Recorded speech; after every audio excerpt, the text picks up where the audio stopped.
जय हिंद दोस्तों, नमस्कार सभी भाइयों को। साथियों, 20 लाख रुपए तक का लोन किस तरीके से माफ करवाया जा सकता है। जी हाँ दोस्तों, आज हम लोग इसी बारे में बात करेंगे कि अगर आपका लोन 20 लाख रुपए से नीचे है तो कितने आराम से आप लोग उसकी सेटलमेंट कर सकते हो, उसको 90% तक माफ करवा सकते हो, 90% तक डिस्काउंट उसके ऊपर पा सकते हो।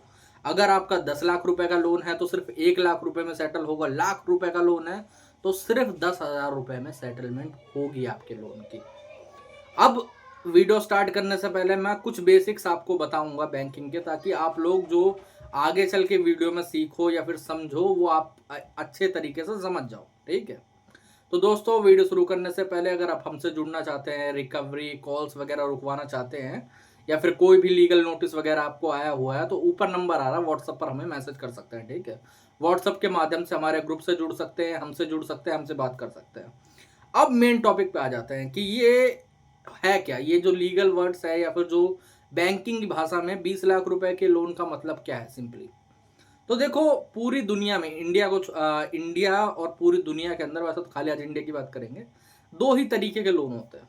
ठीक है, आप कितने भी सब कैटेगरीज उसके अंदर डाल लो, बिजनेस, एजुकेशनल, सीसी लिमिट, ये सब कुछ भी कर लो, वो रहेंगे दो ही तरीके के, या तो सिक्योर रहेंगे या तो अनसिक्योर रहेंगे। अब सिक्योर लोन क्या होता है? सिक्योर लोन सिंपली ऐसे लोन होता है जिनके अंदर आपने कोई ना कोई चीज मॉर्गेज पे दे रखी हो, समझिए, कोई ना कोई चीज गारंटी पे दे रखी होगी। जैसे अगर आपके कार का लोन है तो एक तरीके से आपकी कार मॉर्गेज है। जब तक आपका कार का लोन क्लियर नहीं होता, एक तरीके से वो बैंक की प्रॉपर्टी है। हाँ, बैंक ऐसे ले नहीं सकती, बैंक उसका लंबा चौड़ा प्रोसीजर है, साल भर लमसम लगेगा, लेकिन है वो चीज, बैंक उसको आगे चल के नीलाम कर सकती है। लेकिन अब दूसरे एंड पे आ जाते हैं अनसिक्योर्ड लोन। अब कई लोग बोलेंगे कि सर मेरा लोन नहीं है, मेरा क्रेडिट कार्ड है, या मेरी कोई सीसी लिमिट है, या फिर मेरा कोई और पे लेटर वाला लोन है। तो मेरे भाई वो सारे ही लोन अनसिक्योर लोन के अंदर आते हैं।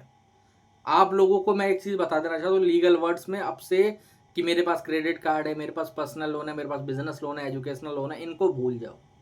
अगर उसके अंदर आपने कोई भी चीज मॉर्गेज में नहीं दे रखी, कोई भी चीज गारंटी में नहीं है, तो वो अनसिक्योर लोन है। और अनसिक्योर लोन में उन बैंक के पास कोई गारंटी नहीं होती है, कोई उनके पास चारा नहीं होता है। वो ज़्यादा से ज़्यादा उस लोन के अंदर सेटलमेंट ही कर सकते हैं, और उनके पास कोई विकल्प नहीं होता है लीगली तौर पर, जो कहते हैं ना। हाँ, आप बोल सकते हो कि सेक्शन 25 का सर केस तो कर सकते हैं, उससे क्या होगा, वहां पर भी जाके सेटलमेंट ही होती है, समझे। ऐसा नहीं कि उन्होंने केस डाल दिया तो वहां पर तुम्हारी खाल उधेड़ देंगे, या बोलेंगे कि भाई पूरा ही पैसा भरना पड़ेगा।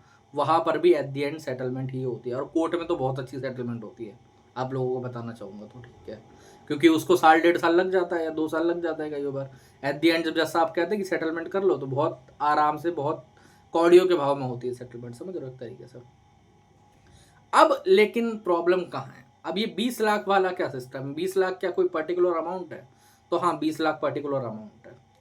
अब जैसे सपोज करो कि आपके 50 लाख रुपए का लोन है अनसिक्योर, तो आप डर गए होगे कि यार 20 लाख रुपए तक के अंदर की ही सेटलमेंट होगी तो ये तो दिक्कत हो जाएगी बहुत बड़ी वाली।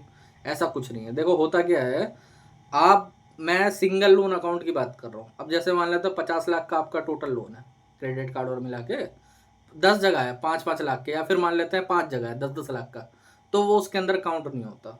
एक्चुअली में होता क्या है, इंडिया के अंदर एक लॉ है डीआरटी का, उसके तहत जितने भी अनसिक्योर लोन होते हैं जो 20 लाख रुपए से ऊपर के होते हैं, वो डीआरटी कोर्ट में जा सकते हैं। और डीआरटी कोर्ट के हाथ में ये पावर है कि अगर वो लोग फैसला करते हैं एक तरफा, तो वहां पर वो लोग आपकी प्रॉपर्टी भी अटैचमेंट करवा सकते हैं। ये मैं मूवेबल प्रॉपर्टी की बात नहीं कर रहा हूँ कि भाई साहब आपकी कार हो गई, बाइक हो गया, या फिर आपके घर का सामान, जो आपकी एक्चुअल प्रॉपर्टी होती है आपके नाम पर, समझ रहे हो। फैमिली के नाम पे नहीं है। कई लोगों ने ये गलत फैला रखा है कि फैमिली के नाम पे अगर होगी तो वो फैमिली के नाम वाली भी आ जाएगी। ऐसा नहीं है, फैमिली के नाम वाला नहीं होता इसके अंदर, ठीक है। क्योंकि फैमिली एक अलग एंटिटी हो गई, जब तक वो गारंटर नहीं है, जब तक वो को बोरोवर नहीं है, वो इसके अंदर जुड़ते ही नहीं है इस लोन के अंदर सिंपली, ठीक है। तो अगर मान लो आपके नाम पे कोई घर वगैरह है, तो वो अटैचमेंट का ऑर्डर वो लोग कर सकते हैं। अब आपको इससे ज़्यादा डरने की जरूरत नहीं, क्योंकि एक आधा केस आता है साल के अंदर जो डीआरटी में जाता है, बैंक उसको लेके जाती है, क्योंकि बैंक को भी एक्चुअली में डीआरटी के अंदर मोटा पैसा भरना पड़ता है, 20 से 25%, तभी बैंक जाती है।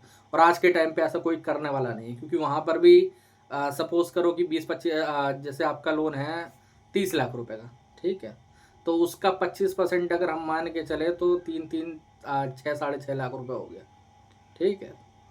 तो 6 साढ़े 6 लाख रुपए बैंक पहले से 30 लाख रुपए उनके फंसे हुए, 6 साढ़े 6 लाख रुपए डीआरटी में और भरे। बहुत कम केसेस के अंदर होता है कि वहाँ पर जाते हैं जिसके अंदर बैंक अलाउ कर देती है, अप्रूवल आ जाता है, ठीक है।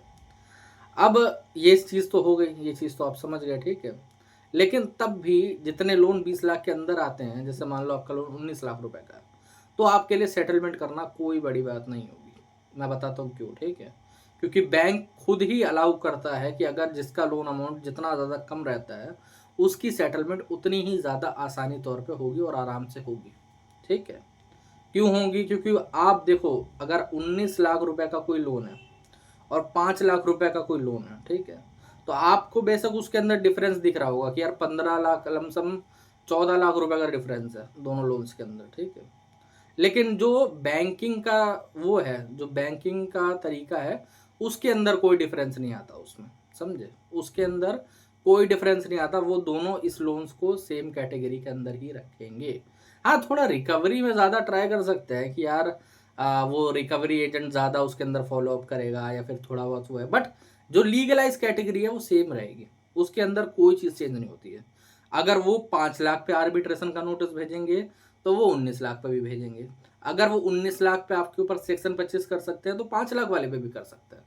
कोई मिनिमम अमाउंट नहीं होता अनसिक्योर लोन में कि भाई अगर आपका 50 लाख रुपए 50,000 का लोन है तो आपके ऊपर कोई खास कार्रवाई नोटिस वगैरह आपको नहीं आएंगे।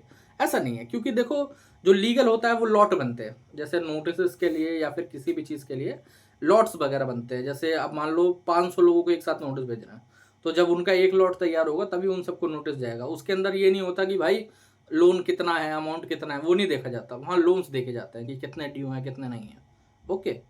अब आपके पास अगर आपका लोन 20 लाख से अंदर है तो आपके पास बहुत बढ़िया अपॉर्चुनिटी है। आपको बस अपने लोन को एनपीए होने देना है, उसके बाद उसको राइट ऑफ होने देना है और राइट ऑफ के बाद ही अपने लोन के सेटलमेंट के लिए अप्रोच करना है। क्यों करना है अप्रोच? राइट ऑफ के बाद ही, राइट ऑफ से पहले भी तो कर सकते हैं कि राइट ऑफ से पहले भी वो अच्छे तरीके से वो सेटलमेंट का ऑफर देते हैं। और हाँ, देते हैं, एनपीए के बाद सेटलमेंट का ऑफर आपको मिलेगा, लेकिन कम मिलेगा आपको। 50% पे या फिर क्या कह सकते हो कि 40% पे या 30% पे ही वो लोग सेटलमेंट करेंगे। जबकि अगर आप राइट ऑफ के बाद सेटलमेंट करोगे तो आपकी सेटलमेंट आराम से 10 से 20% के अंदर। 90% लोग क्या गलती करते हैं कि वो बहुत ज़्यादा एक तरीके से घोड़ी पे सवार रहते हैं। मतलब उन्हें बहुत ज़्यादा जल्दी करनी होती है सेटलमेंट, उन्हें कोई चीज़ टाइम पे वेट नहीं करना होता या फिर बहुत ज़्यादा उन्हें जल्दबाजी होती है। मैं आपको बता देना चाहता हूँ कि आज के टाइम पे आपको ज़रूर लगता होगा कि अगर मैं 3 महीने पहले सेटलमेंट कर लूँगा तो मेरा फ़ायदा ये उसमें, मेरे को इस झंझट से निकल जाऊँगा मैं, मेरा एक्चुअली में बहुत ज़्यादा फ़ायदा हो जाएगा। लेकिन अगर आप एक चीज़ सोच के चलो, एक सेटलमेंट आपकी हो रही है 20% पे, मान लेते हैं आपका लोन है 10 लाख रुपए का, आपकी वो सेटलमेंट हो रही है 20% में जो कि होगा 2 लाख, या चलो 15% मान लेते हैं कि आप राइट ऑफ तक वेट कराए तो 1.5 लाख रुपए हो गया। अब उसी की जगह पे आप सेटलमेंट कर रहे हो 25% पे, तो आपका कम से कम जो नुकसान होगा वो लाख रुपए का होगा।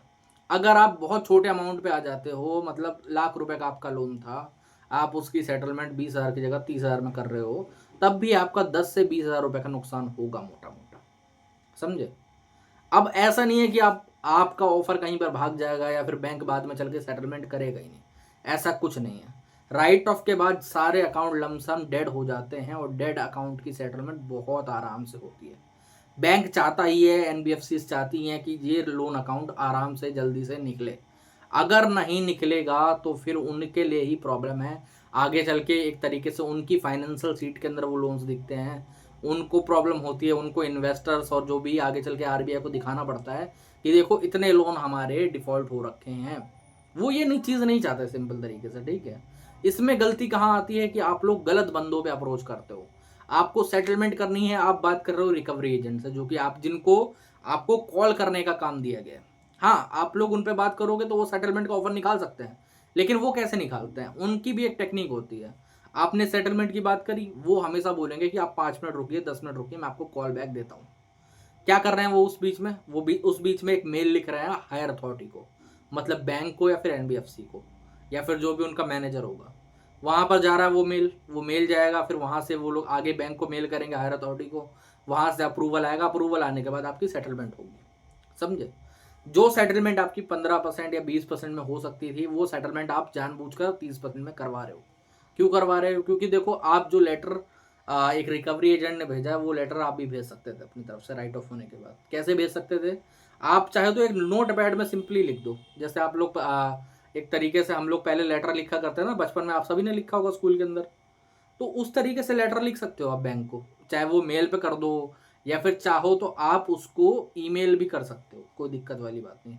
बट एक हार्ड कॉपी एक हार्ड कॉपी अगर जाती है स्पीड पोस्ट से या फिर किसी भी तरीके के पोस्ट से, तो वो ज़्यादा मान्य होती है। ऐसा क्यों? क्योंकि वो लेटर्स को चेक करा जाता है, वहाँ पर हायर अथॉरिटी के द्वारा पढ़ा जाता है और वो उन सबको छांटते हैं, ये सेटलमेंट के लिए है, ये कंप्लेंट के लिए है, और वो आगे चल के देखा जाता है। जैसे मान लो आपका 11,000 रुपये का बजट है 1 लाख के लोन पे, तो आप वहाँ पर लिख सकते हो कि मेरे को सिर्फ 11,000 रुपये के ही मेरे पास अमाउंट है, मैं इतने में ही सेटलमेंट कर सकता हूँ।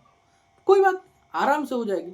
वो उनके पास अगर ऑफर होगा 11,000 का, वो आराम से उतने में ही सेटलमेंट करेंगी। उनको आपको कोई खास वो नहीं करना पड़ेगा, समझे। यहाँ पर आप भाई साहब उन्हें बात कर रहे हो, रिकवरी एजेंट पे बोल रहा है नहीं नहीं नहीं नहीं नहीं 20 पे नहीं, हम लोग 30 पे करेंगे। वो क्यों बोल रहा है ऐसा? वो इसलिए बोल रहा है क्योंकि आप उसे मौका दे रहे हो, और दूसरी बात, वो अपनी कमीशन बढ़ाना चाहता है। इनको सेटलमेंट पे कमीशन मिलती है, बैंक को वो कमीशन जोड़नी पड़ती है। तो सपोज करो कि 15% का ऑफर अगर बैंक कमीशन दे रहा है, तो वो 5% बढ़ा के बताएगा, तो 20% हो गया। अब उस पर भी वो लोग चाहते हैं कि भाई साहब उनको 10% और मिले कमीशन, तो इसीलिए वो कमीशन बढ़ाने के चक्कर में आपका लोन अमाउंट भी बढ़ा देते हैं, सेटलमेंट अमाउंट भी बढ़ा देते हैं। ये सारी चीज़ें वहाँ पर होती हैं बैक एंड पे। आप सबको ये चीज़ समझनी पड़ेगी कि अगर आपका जो लोन स्लैब है वो 20 लाख के अंदर आ रहा है, सिंगल लोन का, मैं टोटल लोन अमाउंट नहीं बता रहा, टोटल जोड़ के मत बैठना कि मेरा 80 लाख का है। अगर सिंगल लोन अमाउंट 20 लाख के अंदर बैठ रहा है, तो सेम चीज़ें यही लगेंगी। आगे चल के सेटलमेंट आपकी इसी तरीके से होगी, राइट ऑफ तक वेट आपको करना पड़ेगा। ओके। और कई लोग बोलते हैं कि सर मेरे पास हो सकता है राइट ऑफ के बाद पैसा ही नहीं रहेगा, तो मैं क्या करूँगा?